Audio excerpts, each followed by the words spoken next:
leave this life behind an open door. It's so imaginable.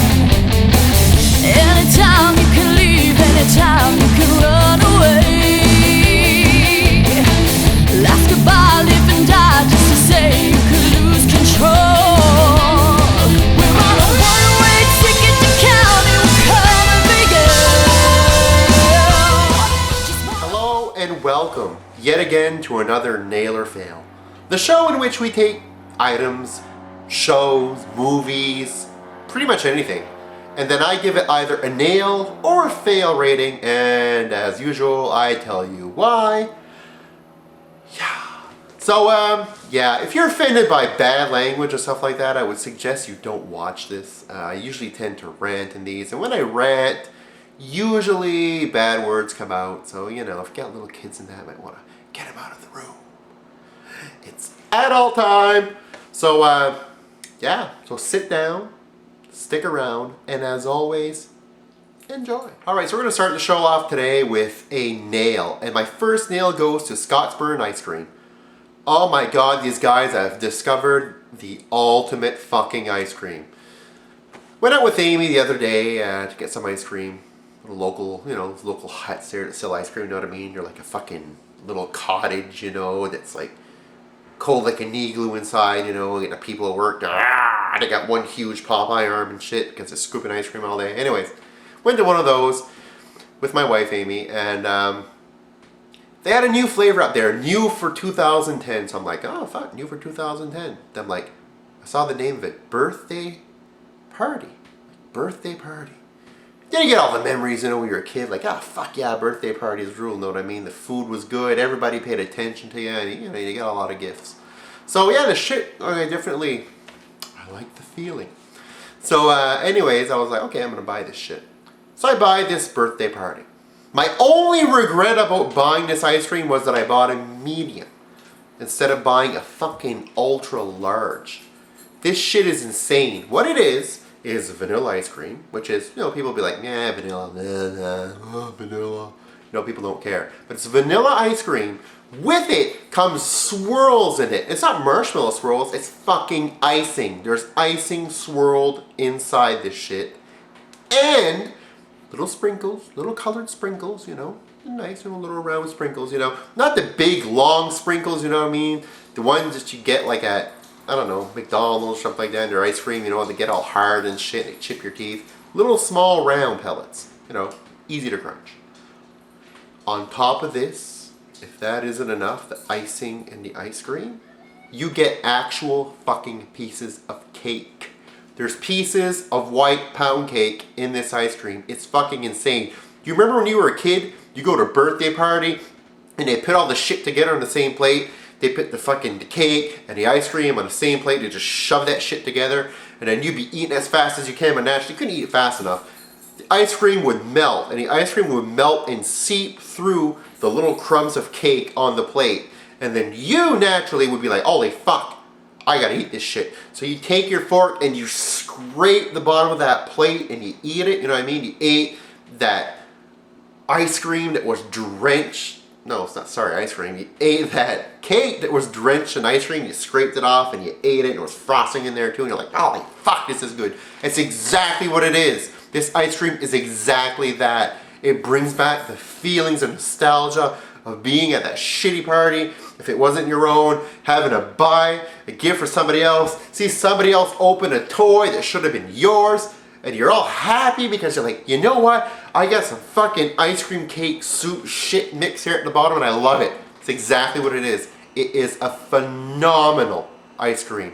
If you can get Scottsburn ice cream where you are, you might not. I think it's just a maritime thing, I'm not really sure. Maybe some other companies make it. You know, get it. Get your hands on it. It is insanity. It is good. I want to order an 11 liter of this shit and just have it in the freezer. And then every now and then I'd be like, you know what? I feel kind of down today. I want to throw myself my own fucking birthday party.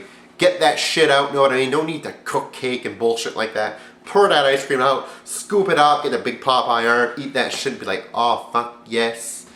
1984. I love ya. So that's my first nail. First nail, Scottsburn ice cream. Thanks for creating one of the greatest ice creams I've ever had. Good job, guys. The first fail I'm going to give here, something I think you're all going to be in agreement with that is a fail. And it's the company British Petroleum. Yes, a British Petroleum. We are here and we are the best, the biggest possible petroleum country, or petroleum company I should say, since the Beatles. Anyways, British Petroleum, #1 fail. And I'll tell you why. This is why. First of all, you're a big oil company, so already can't really like it that much. But let's look at the other part, the more important parts here. You have a leak in the Gulf of Mexico, in which you tried to cover, and it's still seeping through somewheres as per new reports. Blah! You're stupid, guys. This is what you should have done. It was simple. Instead of just fucking over the entire Gulf of Mexico, you have a leak in a pipe. Your pipe is leaking. Now, I don't know about everyone out there, but in my day, where I come from, when we have a leak in a pipe, we don't call NASA, we don't call engineers, we don't call the board of directors, and we don't call a whole shitload of scientists. When I have a leak in my pipe, and I'm sure everybody else will say the same thing, unless you have a butler or something like that, you might call him, whatever.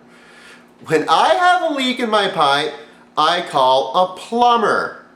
People with pipes that leak call plumbers. Seem fair? So instead of calling all these people who probably cost you X amount of money and in the end pretty much just shit it all up anyways, you should have called a plumber. Now, what plumber should you have called? No better plumbers out there than our good friends Mario and Luigi. Always available for the biggest of jobs. I mean, come on. These guys took out the fucking Koopa family. They can plug your pipe. So yeah, so British Petroleum, in all due honesty, big fail. Now there is somebody out there who's happy about British Petroleum failing. They're actually probably giving them a nail for failing. Who is this company, you ask? ExxonMobil. They're so happy. Why are they happy? It's simplistic. Thanks to this, nobody remembers the Exxon Valdez fiasco. You ask people, you remember the Exxon Valdez? What? What the fuck's a Valdez, man? Nobody knows. Nobody cares anymore. Because, and keep in mind, Exxon only repaid the lawsuit they had against them about 2 years ago. They've been paying this shit for decades. Now, if we look at it, they're probably pretty happy about this. They're like, oh fuck man, hey, British Petroleum, fuck, they fucked up the entire Gulf. Suddenly, the Exxon Valdez is kind of equal to like a child pissing in the pool. When British Petroleum, it's like a fucking elephant pissing in the pool. So, yeah, they're probably very happy about this. Not happy in a way that, oh yeah, fuck the environment, but more happy in a way to like, holy fuck man, look at these guys. Suddenly, we're in the clear. Way to go, Exxon. Our next nail, it's going to go to this little game here. I'm going to bring it up. I have it right next to me. Transformers. War for Cybertron. This thing is awesome. Now, the gameplay isn't all that great. And that's what people are going to complain about. Oh, it gets repetitive. It gets repetitive. Yeah, it does. Name me a fucking game that doesn't. They all do. So it gets repetitive, yes. But the stages, the people, the characters you meet and get to play with, the whole intro and outro scenes in this, and the whole big build-up to the final bosses, which, if in case you don't know, Omega Supreme, Triptychon, is phenomenal. I love that. And the fact that the actual missions, especially the achievements, are actually named after true either Transformer episodes, Transformer slogans, Transformer actual dialogue. A lot of the dialogue from old episodes, from the movie, whatnot, are actually in the game. It's awesome. Can't remember all of it offhand, but definitely a nice nod to the Generation 1 Transformer fan. So, hats off. And also playing Escalation online, very fun as well. So, Transformers War for Cybertron, the first Transformers game that's actually half-ass, I think, that I've ever played. Armada wasn't bad for the cutscenes, but this is a lot better. So, if you haven't played it yet, go play it. Now, in the essence of the whole 80s theme, as it seems like it's pretty much an 80s theme right now, I'm going to go with something else here and another fail. And it's from Inspector Gadget. Now, some of you remember the show Inspector Gadget, you know, watching it as a kid, you know, oh, cool, go Gadget arms. You're all happy about it, all fucking giddy about it. Listen, I'm about to take your love for Inspector Gadget and just crush it. I'm going to fucking crush what you think about Inspector Gadget. And I'll tell you why. We all remember the infamous Dr. Claw from the series. Oh my god, was he ever evil. You wouldn't see the guy, all you would see is his claw hand. You see his fucking, the mad cat, you know, his cat, you know, petting the cat. Oh, Gadget. And then all you would, you know, he'd always say his famous line, I'll get you next time, Gadget, next time. Fly this fucking transforming Back to the Future style fucking car flying in the air and shit. Awesome. It was great. But what you don't know about Dr. Claw, or what you never knew in the series, was what did he look like? Everybody wonders, what does Dr. Claw look like? And we all have it in our heads, you know, this deformed monstrosity, you know, or he's wearing this fucking mask like Darth Vader or Cobra Commander or something like that. Y'all had this, you know, this vision of what he looked like. And just to show that sometimes it's better to imagine it and not actually see it. Something else, on topic, talking here about this, Blair Witch Project, a lot of people argued, you don't see the witch, you don't see the witch. Probably better you don't. And this is why, because with Dr. Claw, now Dr. Claw actually did have a face. Although we never saw it in the animated series, it did exist. It was created, it was drawn, and it was released in a action figure. Now, the Dr. Claw action figure, when it came to you sealed, was sealed on a card with a big sticker in the front that would tell you, now you can reveal Dr. Claw's face. Woo! Everybody's all excited, you know what I mean? Another gimmick to get you to buy the toy. But let me save you a few dollars here and actually show you. I have the Dr. Claw figure right here. So we're going to show you here, you know, this might kill your childhood, what Dr. Claw actually really looked like. So bring him up here. There he is. This is Dr. Claw. What the fuck is that? Dr. Claw looks like some kind of fucking coked up Colonel Sanders. Look at him, man. This motherfucker, he knows that you stole the secret, the 11 spices. 11 herbs and spices secret, he knows you stole it. And judging by this guy's face, one of the top fucking ingredients in that shit was cocaine. Because, seriously, look at it. Look at it. It's insane. White hair, fucking little chin thing coming out. Fucking Colonel Sanders. So that's Dr. Claw. So that's a fail. Sorry. I was expecting something a lot more elaborate than that. I hope I haven't ruined too much of your childhoods. Sorry, I had to do it. Alright, so now we're going to go into yet another nail. Toy Story 3. Toy Story 3 was an awesome movie. I don't think it's as big for the kids because there's a lot of adult shit going on in there. I don't know if it's really for kids. Kind of like this video. Not really for kids. Or not kids of all ages. Not younger kids anyway. But it was a great movie. And it just goes to show, when we were watching it after that, after the movie was done, I turned to my wife, and you all know that I have a big toy collection to collect toys. I turned to my wife and I said, that's why I don't throw away my toys. That's why I don't give away my toys. Look how depressed they are.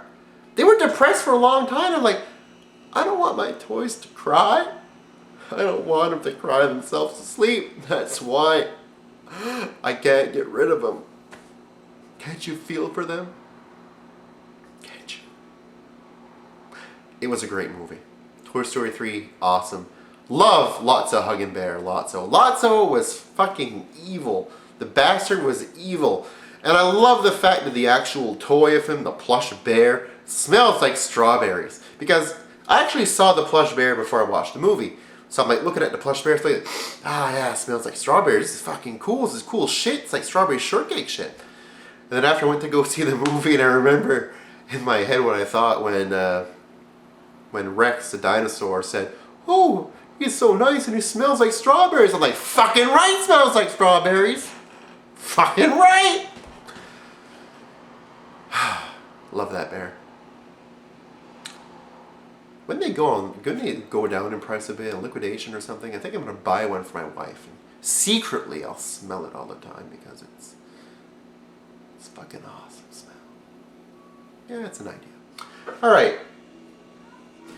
And we're gonna go down now. I'm just going through my list of the last fail. And the last fail is for a great dear actor. He's so confused. He just doesn't know who he hates more anymore. He's all confused. Who does he hate more? He doesn't know. Who is this guy? Mel Gibson. Seriously. What the fuck happened to this guy? Like, what the fuck happened to Mad Max? Mad Max! Like, now he's just dissing everybody. It's insane. Now, I wonder what Danny Glover thinks of all this. He's like, holy fuck, man, Riggs, what's happening? What's happening, Riggs? You've never spoke of this before. I don't get it. He's a fucking douche. And you all know how I use the word douche seldomly. Only to explain or to talk about people who are really, really, really, really idiots.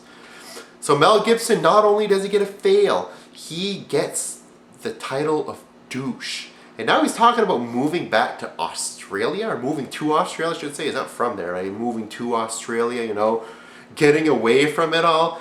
You can't fucking get away from the fact you're a douche. No matter where the fuck you live.